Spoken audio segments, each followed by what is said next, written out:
রাজনৈতিক প্রতিহিংসার কারণে শরীফ ওসমান হাদি ওরফে ওসমান গনিকে গুলি করে হত্যা করা হয়।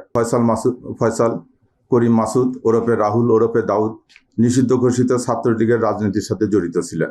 পলায়নের বিষয়ে সার্বিক সহায়তাকারী তদন্তে প্রাপ্ত আসামি তাজুল ইসলাম চৌধুরী বাপ্পি পল্লবী থানা যুবলীগের সভাপতি ও ঢাকা উত্তর সিটি কর্পোরেশনের ৬ নং ওয়ার্ডের আওয়ামী লীগ মনোনীত নির্বাচিত কাউন্সিলর ছিলেন। মহানগর গোয়েন্দা পুলিশ এই মামলার তদন্তভার পাওয়ার সঙ্গে সঙ্গে অত্যন্ত আন্তরিকতা এবং নিষ্ঠার সহিত সর্বোচ্চ পেশাদারিত্বের সহিত আমি বলবো যে মামলার রহস্য উদ্ঘাটন এবং আসামি গ্রেপ্তার সহ অন্যান্য কার্যক্রম পরিচালনা করে। এই ক্ষেত্রে আমাদের অন্যান্য আইন শৃঙ্খলা রক্ষাকারী যে বাহিনী বা সংস্থা আছে তারা সর্বাত্মক সহযোগিতা করে। আমরা এই ঘটনার রহস্য উদ্ঘাটন করতে সক্ষম হই, পাশাপাশি ঘটনার সহিত সংশ্লিষ্ট আসামি গ্রেপ্তার করতে পারি, আলামত জব্দ করা হয়। ঘটনা ব্যবহৃত আপনারা জানেন যে রিক্সা, হত্যাকারীরা ব্যবহৃত মোটরসাইকেল এবং যে আর্মস দিয়ে গুলি করা হয় সে আর্মসও উদ্ধার করা হয়। এই মামলার তদন্তের ক্ষেত্রে এক্সপার্ট ওপিনিয়নের ক্ষেত্রে সিআইডি, তারপরে আসামি গ্রেপ্তারের ক্ষেত্রে র্যাব সহ অন্য যে আইন শৃঙ্খলা রক্ষাকারী বাহিনী আছে তারা সর্বাত্মক সহযোগিতা করে। আমি সহযোগিতার পেয়েছি হাদির পরিবারের নিকট থেকে। এরকম একটা ঘটনায় যদিও সমস্ত পরিবার তারা অত্যন্ত মর্মাহত ছিল, বিধ্বস্ত ছিল, তারপরেও তারা ন্যায় বিচার নিশ্চিত কল্পে আমাদেরকে সর্বাত্মক সহযোগিতা করেছে ইনকিলাব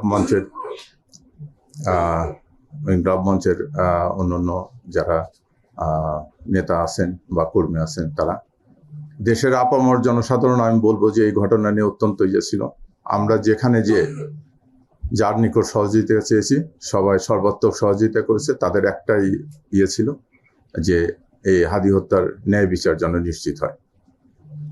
আমি প্রিন্ট এবং ইলেকট্রনিক মিডিয়ার সাংবাদিক ভাইদের নিকটও কৃতজ্ঞ যে আপনারা বস্তুনিষ্ঠ সংবাদ পরিবেশনের মাধ্যমে আমাদেরকে অনেক তথ্য উপত্য দিয়েছেন, যার ফলে আমি এই সময়ের ভিতরে তদন্ত কাজ সম্পন্ন করতে পেরেছি। শরীফ ওসমান হাদি বর্তমান প্রেক্ষাপটের রাজনৈতিক অঙ্গনে অতি পরিচিত ব্যক্তিত্ব ছিলেন। তিনি ইনকিলাব মঞ্চের মুখপাত্র হিসেবে ভিন্নধর্মী রাজনৈতিক ধারার সূচনা করেন। বিভিন্ন সময়ে কার্যক্রম নিষিদ্ধ আওয়ামী লীগ ও নিষিদ্ধ ঘোষিত ছাত্রলীগ সংগঠনের বিগত দিনের কার্যকলাপ সম্পর্কে তিনি সভা সমাবেশ, ইলেকট্রনিক ও সোশ্যাল মিডিয়ায় বিভিন্ন রকম সমালোচনামূলক জোরালো বক্তব্য প্রদান করেন। তার এই বক্তব্যে নিষিদ্ধ ঘোষিত ছাত্রলীগে তার সংগঠনের নেতাকর্মীরা ক্ষুব্ধ হয়।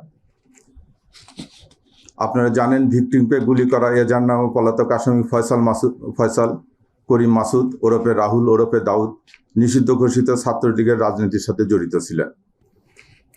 শুটার ফয়সাল করিম মাসুদ ওরফে রাহুল ওরফে দাউদ এবং তার সহযোগী আলমগীর হোসেন দ্বয়কে পলায়নের বিষয়ে সার্বিক সহায়তাকারী তদন্তে প্রাপ্ত আসামি তাজুল ইসলাম চৌধুরী বাপ্পি পল্লবী থানা যুবলীগের সভাপতি ও ঢাকা উত্তর সিটি কর্পোরেশনের ৬ নং ওয়ার্ডের আওয়ামী লীগ মনোনীত নির্বাচিত কাউন্সিলর ছিলেন। কাজে আসামিদের রাজনৈতিক পরিচয়, ভিকটিমের পূর্ববর্তী বিভিন্ন রাজনৈতিক বক্তব্য থেকে তদন্তে প্রকাশ পায় যে রাজনৈতিক প্রতিহিংসার কারণে শরীফ ওসমান হাদি ওরফে ওসমান গনিকে গুলি করে হত্যা করা হয়। সার্বিক তদন্ত সাক্ষ্য প্রমাণে ধৃত আসামিদের স্বীকারোক্তিমূলক জবানবন্দি ফৌজদারি কার্যবিধির ১৬৪ ধারায় রেকর্ড করা হয়। বিভিন্ন স্থান থেকে প্রাপ্ত সিসিটিভি ফুটেজ পর্যালোচনা করা হয়। অস্ত্রগুলির ফরেন্সিক পরীক্ষার মতামত, মোবাইল ডিভাইস ও অন্যান্য ইলেকট্রনিক ডিভাইসের ফরেন্সিক পরীক্ষার রিপোর্ট অনুসারে আসামিদের সম্পৃক্ততা তদন্তগুলো প্রমাণিত হয়। এজাহার নামীয় পলাতক আসামি ফয়সাল করিম মাসুদ ওরফে রাহুল ওরফে দাউদ এবং তদন্তপ্রাপ্ত আলমগীর, তাজুল ইসলাম চৌধুরী বাপ্পি, ফিলিপস ইসলাম, মুক্তি মাহমুদ সহ মোট ১৭ জনের বিরুদ্ধে পেনাল কোডের ১২০-এর বি, ৩০২, ২০১, ১০৯ এবং ৩৪ ধারায় অপরাধ প্রাথমিকভাবে প্রমাণিত হয়ে উল্লেখিত আসামিদের বিরুদ্ধে বর্ণিত ধারায় অভিযোগপত্র আজকে দাখিল করা হয়েছে। ভবিষ্যতে এই মামলা সংক্রান্তে আরও কোনো তথ্য প্রমাণাদি বা কারো সংশ্লিষ্টতার প্রমাণ পাওয়া গেলে বিজ্ঞ আদালতে সম্পূরক অভিযোগপত্র দাখিল করা হবে। উনি আসামি, উনি হয়তো ওনার প্লিটা নিতেই পারে। আমরা সেই সমস্ত ভিডিও বার্তা করেছি, মানে পর্যালোচনা করেছি এবং আমরা এগুলো নিয়ে যেটা ফরেন্সিক করানোর মতো এটা আমরা করছি, প্রাথমিক কার্যক্রম করেছি। করে যেটা দেখা যাচ্ছে যে এটা উনি বলতে পারে, উনি আসামি, উনি বিভিন্ন কথা বলতে পারে, কিন্তু আমাদের যে তদন্ত তথ্য প্রমাণ যেটা আমরা পেয়েছি এটা আমরা নিশ্চিত হয়ে আমরা এই অভিযোগপত্র দাখিল করছি। চার্জশিট হয়ে গেছে, এখন উনি অভিযোগ দাখিল করে আদালত তাকে অভিযুক্ত করার পর আপনারা জানেন যে চার্জ গঠন হবে। চার্জ গঠন হওয়ার পর এই প্রক্রিয়া যাওয়ার পর তারপরে আমরা নিশ্চিত হওয়ার পর তারপর হয়তো এই করেসপন্ডেন্সগুলো করবে, এটা রাষ্ট্রীয় অন্য সংস্থা করবে। আবার যদি আমাদেরকে বলে অনুযায়ী তাহলে আমরা ওটা করব। আমরা যেটুকু ঘটনা পারিপ্রেক্ষিকতা আপনারা জানেন যে টোটাল 17 জনের বিরুদ্ধে আমরা চার্জশিট দিয়েছি বলতে।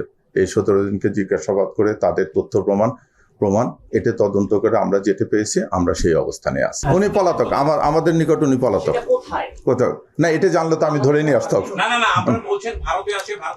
এটাও আমাদের তথ্য প্রমাণে আসছে যেটুকু সেটুকু আমরা নিয়ে আসছি। আমরা অ্যারেস্ট করেছি 12 জনকে।